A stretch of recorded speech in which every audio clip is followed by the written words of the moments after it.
right off the bat, I do want to say it's been a while. I haven't been able to do these gospel reflections for a while.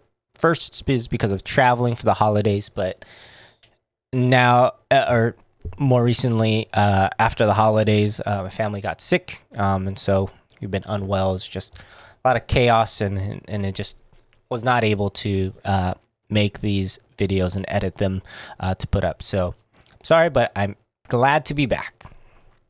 And so I wish you all a very Merry Christmas and a Happy New Year. Now, gospel. I'm probably only going to scratch the surface of this. It's one of the mysteries of the rosary for a reason, because there's so much depth. Really, I'm just going to focus on things that kind of stand out to me. When Jesus says to Mary, "Woman," what is that to me and to thee?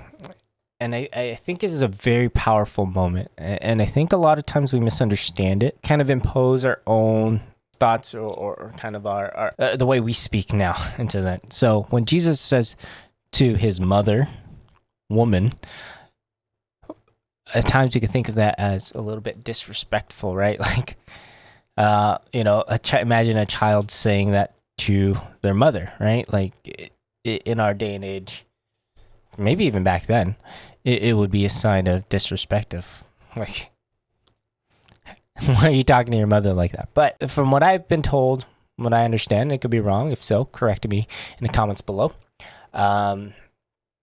Is that Jesus is invoking a title, woman. And that title is of being the new Eve, as we know her. And so Eve was the first to receive that title. And so then Mary is what we know as the new Eve, kind of the redemption of what had happened previously. And so Jesus is invoking that title.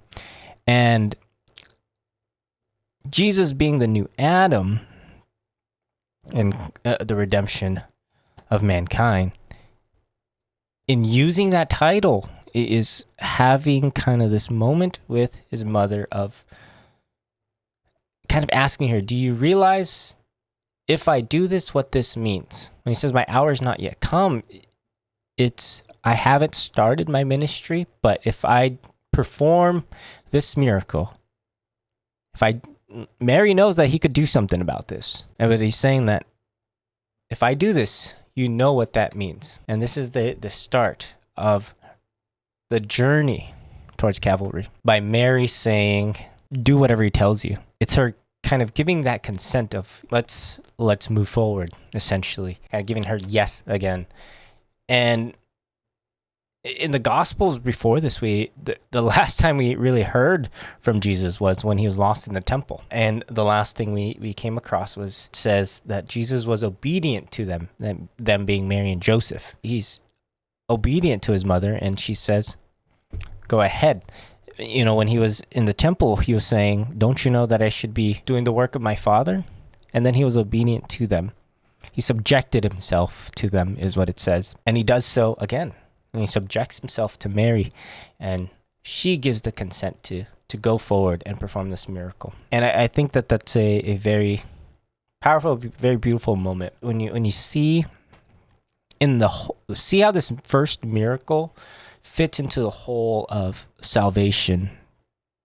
It's very beautiful that it happens at a wedding feast, and the wedding feast is used often as the imagery of heaven, right? And that is because of the wedding, the marriage of heaven and earth that Jesus performs through his dying on the cross and rising from the dead, his death and resurrection. It's a very fitting time to start his ministry. The imagery of how a bridegroom will first set forth the good wine, and then once everybody is drunk, bring out an inferior wine, but they saved the good wine until now. I think this is again just an imagery of the new covenant versus the old. The old covenant was good, ultimately, right? It was meant to prepare God's people for the coming salvation. But the new covenant that Christ will establish is the better wine that is to come, the everlasting covenant. And so that is almost like a foreshadowing to me of what Jesus is about to do. And so again, just emphasizing the importance of marriage, the image of marriage within the grand scheme of salvation. The part where it says his disciples believed in him stands out to me because I think at this point, Jesus has already kind of spent time with people, right? He's already probably been teaching, made good friends, and then he does this.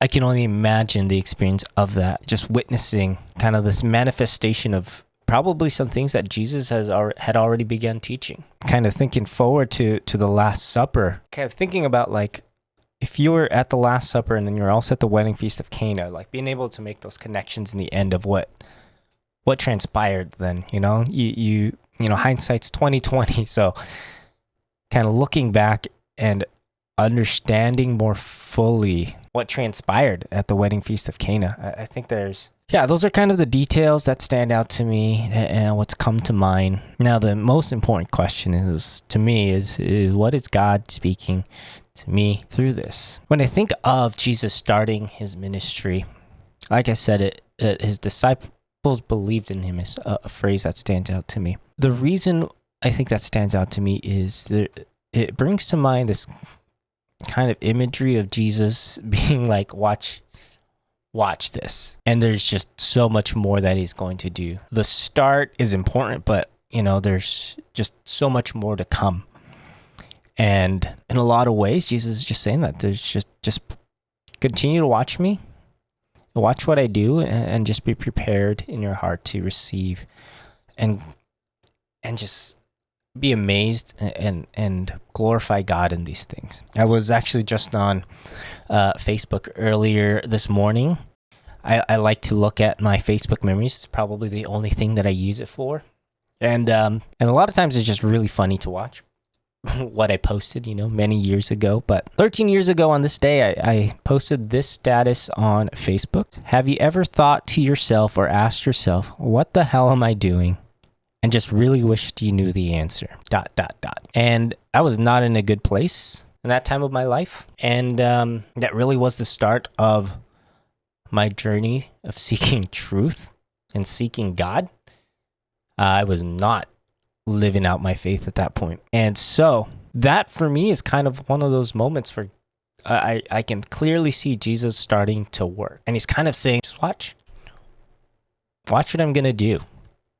And when I think back in retrospect, much like some of these disciples who were at the Last Supper, who were also at the wedding feast of Cana, looking backwards and realizing like where God started, where I am today, and just giving glory to God and in the miracles that he's been able to do in my own life. So for me, this is just an opportunity to reflect and really be thankful for what God has done and see his faithfulness in that time and continue to see his faithfulness now.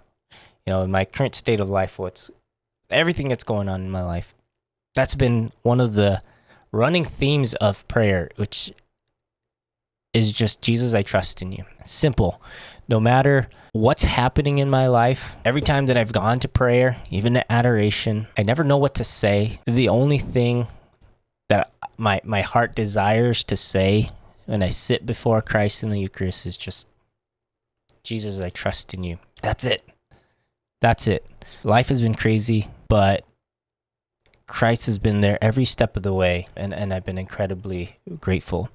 And so being able to have this reminder of thinking back to 13 years ago, just that start of walking towards him, it's definitely something to be thankful for, to know that God was working then and he continues to work now, and just much in the way that he was working back at the wedding feast of Cana for all eternity. God has been working and pursuing us. And so I encourage you to pray about that. How is God pursuing your heart how is God working in your life now?